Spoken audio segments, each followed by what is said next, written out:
Welcome back to another episode of History in Your Own Backyard. As we do from time to time, we have stumbled across a beautiful bridge. Downtown Chester, Ohio is where we are today, and we could not let it go without sharing it with you. Stay tuned.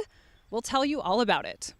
At some point in the early to mid 1800s, a covered bridge was built across the Shade River on the west side of Chester, Ohio.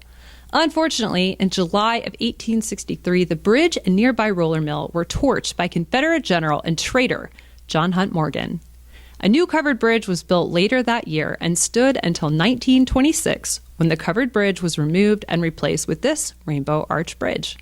As of 2022, only 8 Rainbow Arch through truss bridges are known to still be standing in the state of Ohio. The Rainbow Arch design originated in Germany and was implemented in the United States in the early 1900s.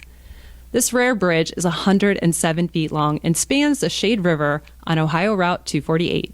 The bridge was altered in 2000 when the superstructure, or base, of the bridge was removed and replaced with a pre-stressed concrete bridge.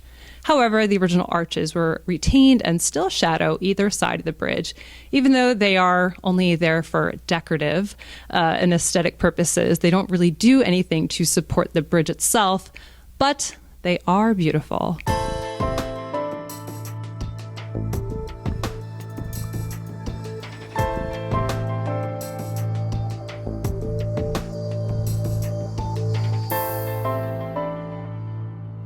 Thank you for watching another episode of History in Your Own Backyard. I'm Susie Selleck, your host, here today in downtown Chester, Ohio at this gorgeous Rainbow Arch Bridge behind me. Hope you enjoyed your time with us and learned a little something. Remember, travel slowly and stop often. Bye for now.